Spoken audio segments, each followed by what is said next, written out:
नमस्कार दोस्तों, this side RJ. आप मुझे देखना स्टार्ट कर चुके हैं जीनियस विद्यार्थी यूट्यूब चैनल पर। दोस्तों, आज की इस वीडियो में हम बात करने जा रहे हैं कि पटवारी भर्ती के लिए मैथ्स और रीजनिंग को किस तरीके से कवर करोगे, तो आप यहाँ पर पूरे में से पूरे मार्क्स अचीव कर सकते हो। क्योंकि दोस्तों, जैसा कि आप सभी को पता है कि अगर आपने सिलेबस देखा होगा, एग्ज़ाम पैटर्न देखा होगा, तो 45 प्रश्न जो हैं आपके 150 में से 45 प्रश्न मैथ्स और रीजनिंग के दोनों के मिला कर के आने वाले हैं। यानी कि हम ये कह सकते हैं कि 30% वेटेज इसका रहने वाला है, 30% अंक भार मैथ्स और रीजनिंग का दोनों के मिला के रहने वाला है, जिसमें से आधे-आधे प्रश्न आपसे मैथ्स और रीजनिंग के पूछे जाएँगे सेपरेटली। 20-22 प्रश्न मैथ्स के हो सकते हैं, 20-22 प्रश्न रीजनिंग के हो सकते हैं। हल्के-फुल्के 1-2 क्वेश्चन ऊपर-नीचे रह सकते हैं, लेकिन दोनों का आधे-आधे प्रश्न आपसे पूछे जाएँगे। ठीक है? 30% अंक भार है।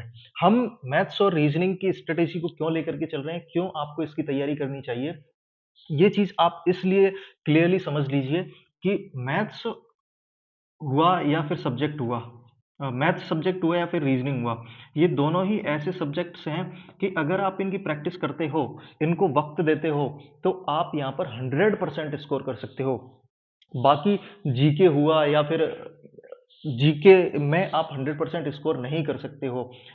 हो सकता है कि आप बहुत ही उच्च बुद्धि लब्धि वाले स्टूडेंट रहे हों, तो आप कर सकते हो, लेकिन मैथ्स और रीजनिंग ऐसे सब्जेक्ट हैं कि अगर आप एक टॉपिक को 3 से 4 बार कर लेते हैं, थोड़े से क्वेश्चंस की प्रैक्टिस कर लेते हैं, तो यहाँ पर आप 100% स्कोर कर सकते हो। यानी कि 45 में से आप इज़िली 40 से 42 क्वेश्चंस सही कर सकते हो। मैं इसलिए कह रहा हूँ क्योंकि पटवारी भर्ती में जो 2021 का एग्ज़ाम हुआ था, उसमें मेरे भी 42 क्वेश्चन राइट थे, तो इस तरीके से मैं आपको इस चीज़ को लेकर के चल रहा हूँ।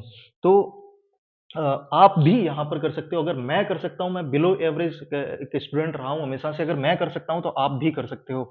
और ये चीज़ भी आप देख लीजिए कि आपकी जो कट ऑफ रहती है, वो 70% के आस-पास रहने वाली है। पिछली बार ज़्यादा रही थी, वो नॉर्मलाइज़ेशन की सारी चीज़ें रही थी और 4 शिफ्ट में पेपर हुआ था, वो अलग चीज़ है, लेकिन 70 से 72% 75% के आसपास आपको कट ऑफ देखने को मिलेगी। जिसमें से अगर आप 30% यहाँ से बना लेते हैं ओनली मैथ्स और रीज़निंग से, तो फिर आपके लिए बहुत ईज़ी हो जाएगा आगे बढ़ पाना। क्योंकि 15 क्वेश्चन आपके करंट अफेयर से भी पूछे जाने हैं, 15 क्वेश्चन आपके कंप्यूटर से भी पूछे जाने हैं, तो 30 क्वेश्चन ये हो गए।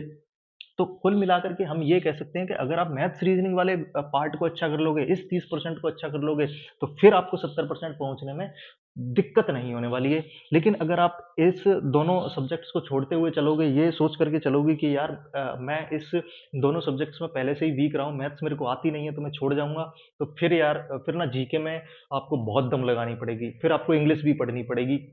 साइंस, हिंदी हर चीज़ में फिर क्योंकि अगर आप इतने बड़े वेटेज को, इतने बड़े 30% को छोड़ कर के जाएँगे, इसको अगर आप नेग्लेक्ट करके जाएँगे, इसको कम टाइम दे करके जाएँगे, तो आप ये समझ लीजिए कि फिर जीके में गलत क्वेश्चन होने के चांसेस आपको रखने ही नहीं हैं।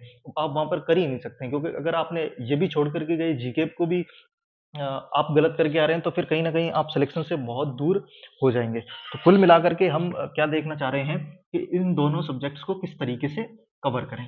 अभी हमने देखने की कोशिश करी है कि इसकी इम्पोर्टेंस कितनी है। 30% वेटेज इसका रहने वाला है। अब सबसे पहले हम देख ले रहे हैं कि रीज़निंग को कैसे करें। रीज़निंग के लिए आपको बुक पढ़नी है यूएस शेखावत। यूएस शेखावत। ज़रूरी नहीं है कि यही बुक से आप पढ़ाई करो। हो सकता है आपके पास कोई और बुक हो, वहाँ से आप प्रैक्टिस कर रहे हों। तो कुल मिलाकर के मैं आपको ये कहना चाहता हूँ कि अगर अभी तक आपने चालू नहीं करा था मैथ्स और रीज़निंग को लेकर के, अभी तक आप डिलेमा में चल रहे हैं, कन्फ्यूज़न में चल रहे हैं, तो आप यूएस शेखावत की बुक से आप रीज़निंग को कर सकते हैं। और आपने क्या करना है कि रीजनिंग के जितने भी टॉपिक्स दे रखे हैं, सबसे पहले तो इस बुक का, ये बुक यानी कि जो भी बुक आपके पास अवेलेबल है, उसके जितने भी टॉपिक के बाद जैसे ही आप कोई टॉपिक करते हैं, जैसे आपने नंबर सीरीज़ करी, जैसे ही आपने नंबर सीरीज़ खत्म करी, तो इसके जितने भी एग्ज़ाम्पल्स बुक के अंदर हैं, वो सारे कर लेने हैं। उसके बाद जो भी एमसीक्यू दे रखे हैं, टॉपिक खत्म होने के बाद आपको प्रैक्टिस सेट्स दे रखे होंगे, वो सारे क्वेश्चन कर लेने हैं। ये जैसे ही आप करोगे, तो मेरा ऐसा विश्वास है कि हर बुक के अंदर टॉपिक खत्म होने के बाद में एमसीक्यू दे रखे हैं। कम से कम 100 क्वेश्चन, 200 क्वेश्चन के आसपास एमसीक्यू दिए हुए रहते हैं। तो आपको ये नहीं करना है कि यार मैंने 15 क्वेश्चन कर लिए, 20 क्वेश्चन कर लिए, अब तो मैं कर लूँगा भाई। 20 कर लिए ना बहुत है ना, सब क्वेश्चन इसी तरीके के तो होंगे, सबको करने की ज़रूरत थोड़ी है। अगर आप ऐसा करेंगे तो दिक्कत हो जाएगी। चाहे आपने 20 क्वेश्चन कर लिए, उनमें आप परफेक्ट हो गए हो, फिर भी आपको सारे क्वेश्चन करने हैं। 150 के 150 करने हैं, 200 के 200 करने हैं। अगर आप ये चीज़ कर ले जाएँगे, तो फिर मुझे लगता है कि रीज़निंग के सारे सवाल सवाल आप कर देंगे। और अ, अगर आप हर टॉपिक के 200 क्वेश्चन लगा लेते हो, 100 क्वेश्चन लगा लेते हो, तो फिर कुछ बचता ही नहीं है। यकीन मानिए कुछ बचेगा ही नहीं। रीज़निंग में कुछ भी नहीं बचेगा। एक एक टॉपिक के अगर आप 100 क्वेश्चन, 150 क्वेश्चन लगा लोगे, तो फिर 99% संभावनाएँ बनती है कि एग्ज़ाम में जो सवाल आएगा, उसको आप बना ले जाएँगे। तो ये काम आपने कर लेना है। उसके बाद जैसे ही आपके ये प्रैक्टिस क्वेश्चंस खत्म होंगे, उसके बाद आपने टेस्ट सीरीज़ लगानी है। टेस्ट सीरीज़ आप अभी भी लगा रहे होंगे, तो वहाँ से भी आपको बहुत वैराइटीज़ के क्वेश्चन देखने को मिलेंगे कि किस तरीके की क्वेश्चंस बनते हैं। जिस तरीके से हम भी हमारी भी टेस्ट सीरीज चल रही है, आपको पता होगा जीनियस विद्यार्थी एप्लीकेशन पर, तो उसके अंदर हम जो मैथ्स रीजनिंग के क्वेश्चंस हुए या फिर जीके के क्वेश्चंस हुए, हम वही इंक्लूड करने की कोशिश करते हैं जो कि अधीनस्थ बोर्ड ने गत परीक्षाओं में पूछे हुए हैं। हम सिंपली उन पेपर्स को डाउनलोड करते हैं और वहीं से क्वेश्चंस आपकी टेस्ट सीरीज में डालने की कोशिश करते हैं, जिससे आपको पता लगेगा कि अधीनस्थ बोर्ड का क्या माइंडसेट रहता है और किस तरीके की क्वेश्चंस हमें मैथ्स और रीजनिंग से पूछे जा सकते हैं। तो ये काम हम करते हैं। इसके बाद हम अगर बात करें मैथ्स की, तो मैथ्स को किस तरीके से आप लेकर के चल सकते हैं। मैथ्स की मैं आपको 2 बुक सजेस्ट करने की कोशिश करूँगा। आप चाहें तो दोनों में से कोई सी एक ले सकते हैं या फिर दोनों लेकर के चल सकते हैं। डिपेंड आप पे करता है कि आप किस तरीके कहाँ पर आप ज़्यादा सूटेबल हैं। मैं आपको एक वो बताता हूँ, आर एस अग्रवाल जो नवीन अंकगणित के नाम से आपको मिलेगी मार्केट के अंदर। नवीन अंकगणित, आर एस अग्रवाल भी बोलेंगे तो आपको ये किताब मिल जाएगी। एक तो किताब ये है और दूसरी किताब है आपकी एग्जाम रिव्यू करके ऐसे बुक आएगी, एग्जाम रिव्यू बाय किशोर सर। किशोर सर इसके राइटर हैं और ये वही किशोर सर हैं जो उत्कर्ष में पढ़ाते हैं। आपको उत्कर्ष पब्लिकेशन के नाम से भी किताब मिल जाएगी।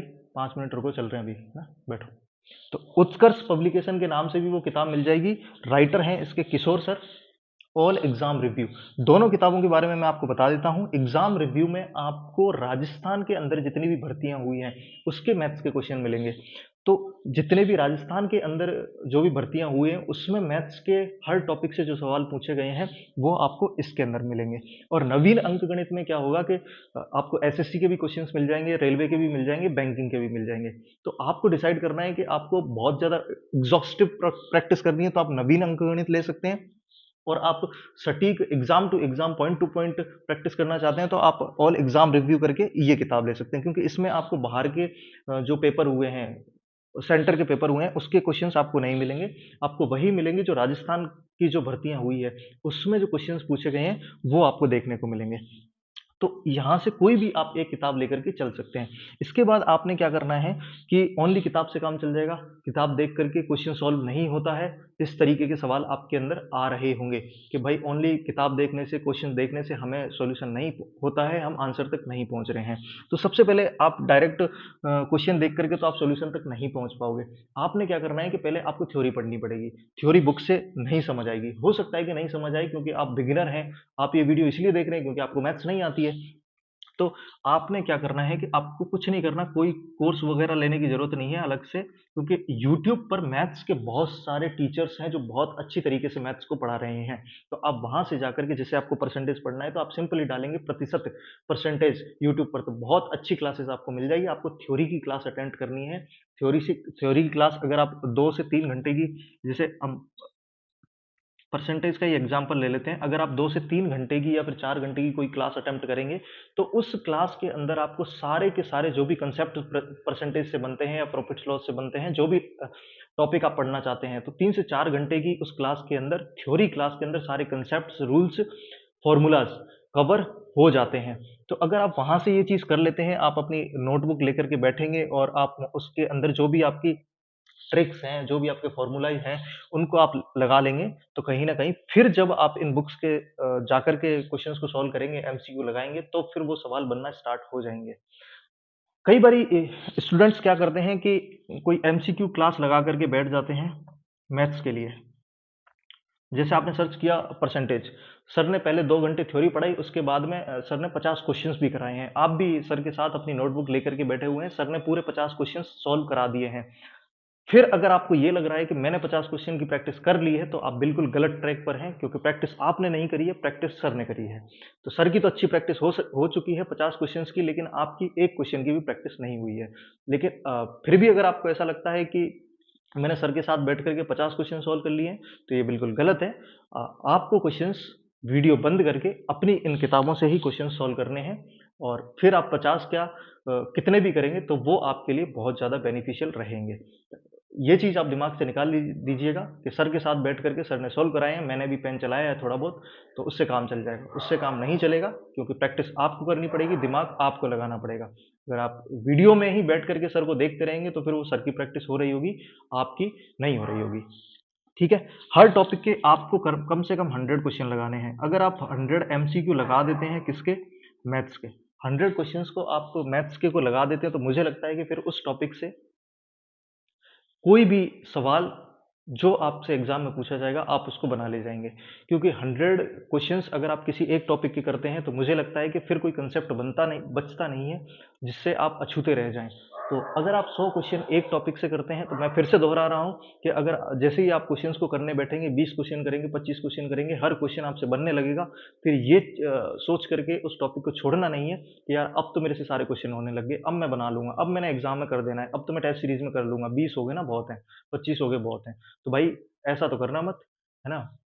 चाहे आपसे सारे क्वेश्चन सॉल्व होने लग जाए, हम चाहते हैं क्या है? हम यही चाह रहे हैं ना कि सारे क्वेश्चन सॉल्व होने लग जाए और स्पीड से होने लग जाए। अगर स्पीड से हो रहे हैं, आप सारे क्वेश्चन कर रहे हो, तो 25 कर रहे हो, तो 100 भी कर लो ना, क्या दिक्कत हो रही है?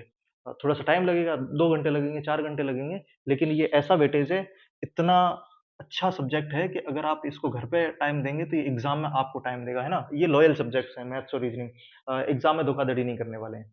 अगर आप इनके साथ लॉयल्टी रखेंगे, तो ये भी आपके साथ लॉयल्टी रखने वाले हैं। आप इनको वक़्त देंगे, तो ये आपको मार्क्स देंगे, है ना? तो थोड़ा-सा इन दोनों सब्जेक्ट्स को वक़्त दो, क्योंकि 30% आप यहाँ से बना ले जाएँगे। तो फिर पास होने के लिए 70% चाहिए, आपको बाकी सब्जेक्ट्स को मिला कर के 40% बनाने रहेंगे। तो मैथ्स और रीज़निंग के लिए आई थिंक हमने सारी चीज़ें डिस्कस कर ली है, और भी अगर आपकी कोई डाउट रह जाते हैं, तो आप पर्सनल मैसेज कर सकते हैं या फिर कमेंट बॉक्स में छोड़ सकते हैं। वीडियो पसंद आए, वीडियो को लाइक करें।